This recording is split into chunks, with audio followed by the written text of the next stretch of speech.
Good morning बच्चों। आज हम जंगल और जनक को सेकंड अध्याय पढ़ेंगे।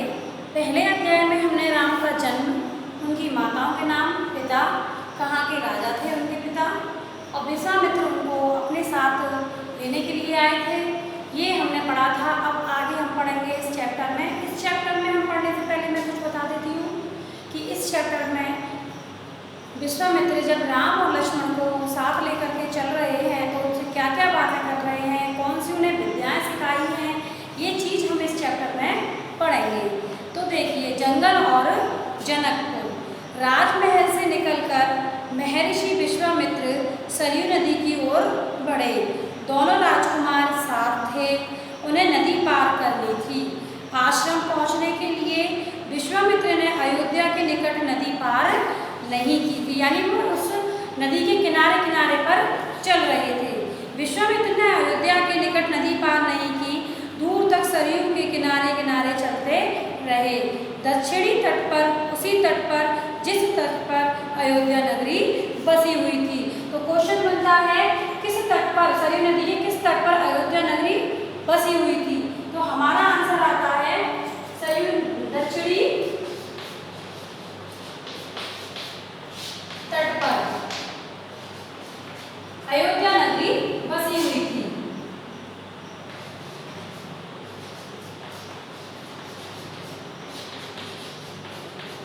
नगरी बसी हुई थी।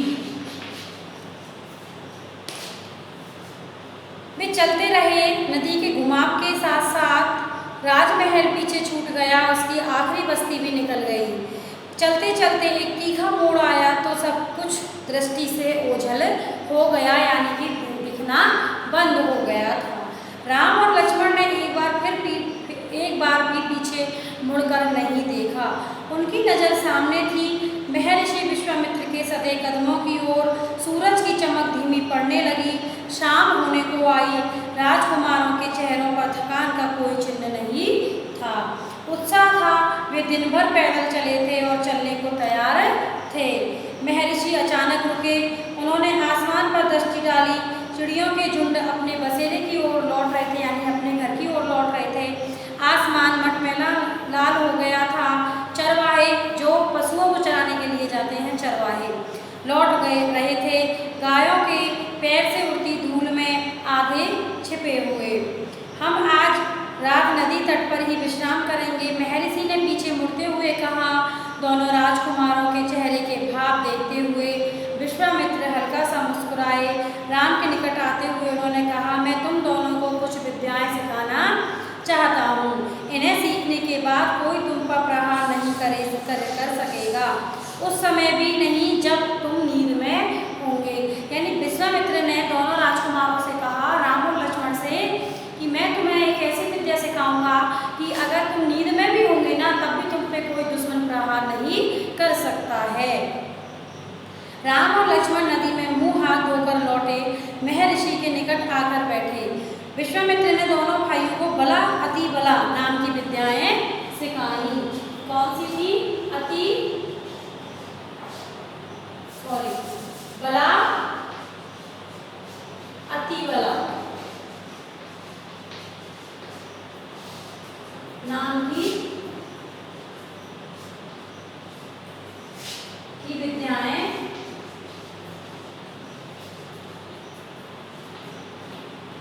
सिखाई।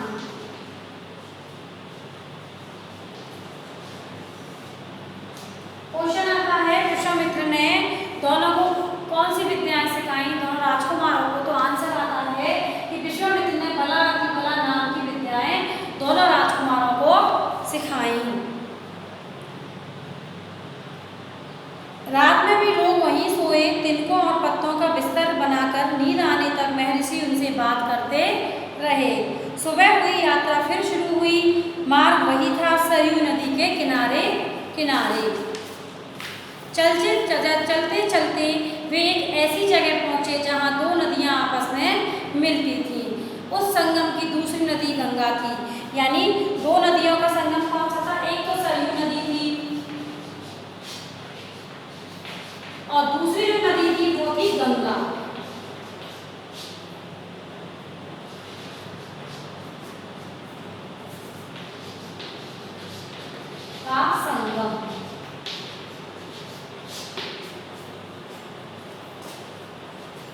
महर्षि अब भी आगे चल रहे थे, लेकिन एक अंतर आ गया था। राम लक्ष्मण अब दूरी बनाकर नहीं चलते थे, महर्षि के ठीक पीछे थे, ताकि उनकी बातें ध्यान से सुन सकें। रास्ते में पड़ने वाले आश्रमों के बारे में, वहाँ के लोगों के बारे में, वृक्षों वनस्पतियों के संबंध में स्थानीय इतिहास उसमें शामिल होता था। आगे की यात्रा कठिन थी, जंगलों से होकर। उससे पहले उन्हें नदी पार करनी थी। रात में ऐसा करना महर्षि विश्वामित्र को उचित नहीं लगा। तीनों लोग वहीं रुक गए, संगम पर बने एक आश्रम में। अगली सुबह उन्होंने नाव से गंगा पार की। नदी पार जंगल था, घना दुर्गम। सूरज की किरणें धरती तक नहीं पहुंचती थी, इतना घना वे डरावना भी था। हर ओर से झिंगुरों की आवाजें आ रही थीं, जानवरों की दहाड़ें, यानी वो दहाड़ रहे थे, कर्कश ध्वनियाँ जो कानों को बुरी लगे। राम और लक्ष्मण को आश्वस्त करते हुए महर्षि ने कहा, ये जानवर और वनस्पतियाँ जंगल की शोभा हैं, इनसे कोई डर नहीं है। असली खतरा राक्षसी ताड़का से है। खतरा किससे था?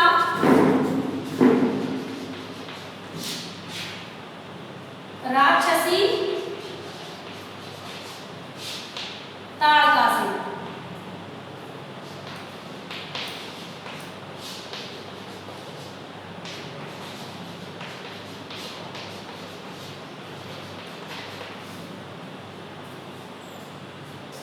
असली खतरा राक्षसी ताड़का से है, वह यहीं रहती है, तुम्हें वह खतरा हमेशा के लिए मिटा देना है। यानी विश्वामित्र ने उनसे कहा कि जंगल में जो तुम्हें आवाज़ें आ रही हैं, झिंगुरों की आवाज़ें, जानवरों की आवाज़ें, ये तो जंगल की शोभा बढ़ाने के लिए हैं, इनसे तुम्हें कोई खतरा नहीं होना चाहिए। और असली खतरा किससे है? राक्षसी ताड़का से, जिसे तुम्हें मारना है। ताड़का के डर से कोई उस वन में नहीं आता था, जो भी आता ताड़का उसे मार डालती, अचानक आक्रमण कर देती। उसका डर इतना था कि सुंदर वन का नाम ताड़का वन पड़ गया। यानी सुंदर वन का नाम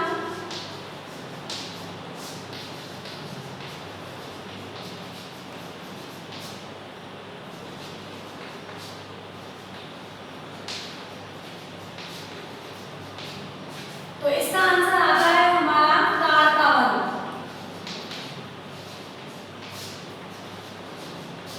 आंसर आया हमारा ताड़का वन। यानी पहले उसका नाम सुंदर वन था, लेकिन लोगों ने ताड़का के डर से उसका नाम क्या रख दिया?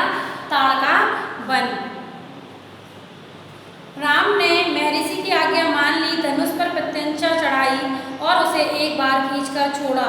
इतना ताड़का को क्रोधित करने के लिए बहुत था।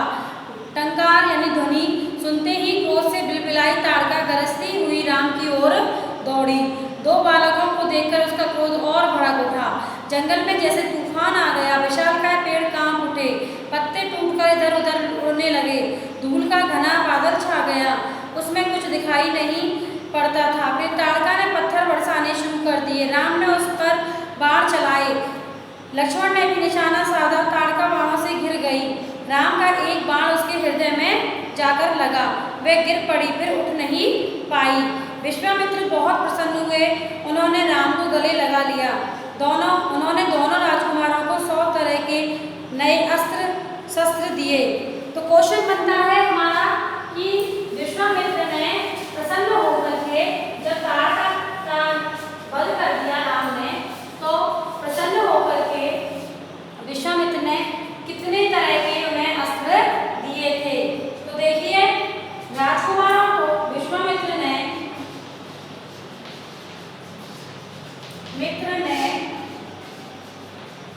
राजकुमारों को 100 तरह के अस्त्र शस्त्र दिए। उनका प्रयोग करने की विधि भी बताई, उनका महत्व भी समझाया। महर्षि का आश्रम वहाँ से अधिक दूर नहीं था, लेकिन तब तक रात हो चली थी। विश्वामित्र ने वह दूरी अगले दिन तय करने का निर्णय लिया। ताड़का मर चुकी थी, उसका भय नहीं था। तीनों ने रात वहीं बिताई ताड़का वन में, जो अब पूरी तरह भयमुक्त था, यानी अब उसमें भय की कोई गुंजाइश नहीं थी। सुबह जंगल बदला हुआ था, अब वह ताड़का वन नहीं था, क्योंकि ताड़का नहीं थी। भयानक आवाजें गायब हो चुकी थी, पत्तों से गुजरती हवा थी, उसकी सरसराहट का संगीत था, चिड़ियों की चहचहाहट थी, शांति थी, तस्वीर बदल गई थी। सिद्ध आश्रम का अंतिम पड़ाव था, महर्षि का आश्रम। रास्ता छोटा भी था, मनोहारी भी।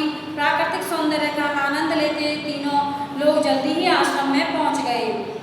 आश्रमवासियों ने उनकी आगवानी की, अभिनंदन किया, उनकी प्रसन्नता दुगनी हो गई थी। महर्षि विश्वामित्र के आश्रम लौटने की खुशी, राम लक्ष्मण के आश्रम आगमन का सुख। तो बच्चों, आज हम इतना ही पढ़ेंगे, कल हम आगे का पढ़ेंगे। तब तक के लिए धन्यवाद।